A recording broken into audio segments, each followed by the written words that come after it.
त्याची आपण सर्वांनी दक्षता घ्यावी. अरे धक्का मारू नका.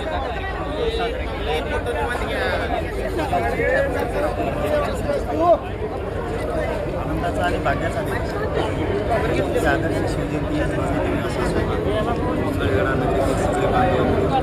साजरा करतात.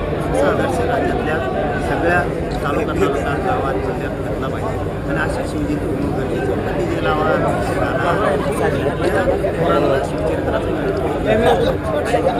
या शिवजयंतीच्या माध्यमातून खूप भव्य दिवस असा पुतळा पण त्यांना मनापासून. मराठा सेवक आणि छत्रपती भवनची उभारणी कशी होईल, पुढलं नियोजन काय असेल, तुमची संकल्पना कधी साजरी होईल? आणखीन त्याबद्दल नाही ठरवलं. ती राज्याची बैठक झाल्याच्या नंतर होणार आहे. छत्रपती भवन उभा राहणार आणि स्मारक देशात नाही असं संभाजीराजेंचं गोदावरीच्या काठावरती राहणार आहे. पण त्यांनी ठरवलेलं नाही आहे. अण्णासाहेब पाटील महामंडळ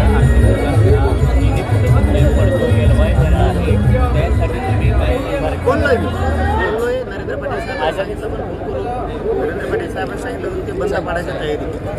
ही जबाबदारी तुम्ही घ्या आणि महामंडळाचं बंद पाहिजे होणार. मी त्याच दिवशी समितीला सांगितलं, मुख्यमंत्र्याला मुख्यमंत्री साहेब आपले अजितदादा पण होते, त्यांना सगळ्यांना साहेब असं सांगितलं होतं. त्यांनी शब्द दिला की MDना पाठवून MD अंतर्वालीला पाठवले होते. आता हे पहिल्यांदा सांगतोय मी. आता या 15 दिवसापूर्वी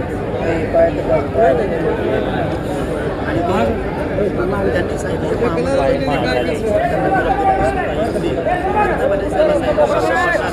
आणि जे थकीत शिबिर खराब व्हायला लागले पोरांची परतावा यायला पाहिजे होता. तो पण देतो ह्या दिवसाला त्याला मंजुरी मिळत. आणि सारथीच्या पण यांना त्यांनी मला सांगितले की जे 80,000 पोरं आहेत त्यांची पण शिष्यवृत्तीचा मार्ग कडीला लावतो. काही कोर्सेस त्याच्यातले कमी केले, ते पण आम्ही होते तेवढे करतो. 75 विद्यार्थी परदेशासाठी होते, त्यांचे 40च केले होते, ते पण आम्ही वाढवतो. आता मला वाटतं ते वाढवले पाठिंबाच्या राज्य मंत्रिमंडळाच्या बैठकीत. जेवढे प्रश्न असतील ते आता या अधिवेशनात सोडवा असं त्यांनी सांगितले. नाही सोडवले मी आहेत ना मागं लागायला आंदोलन करून त्यांचा बघत पाहिजे. अजितदादाचा तुम्ही आता उल्लेख केला. दादा झाली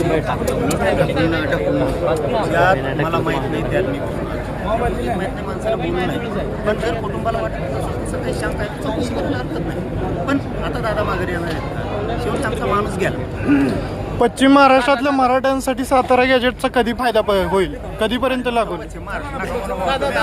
फुटपाडी जातो पश्चिम महाराष्ट्र विदर्भ आता त्यांचा विचार निघणार नाही निघाला मग बोला मी आहे. झाला.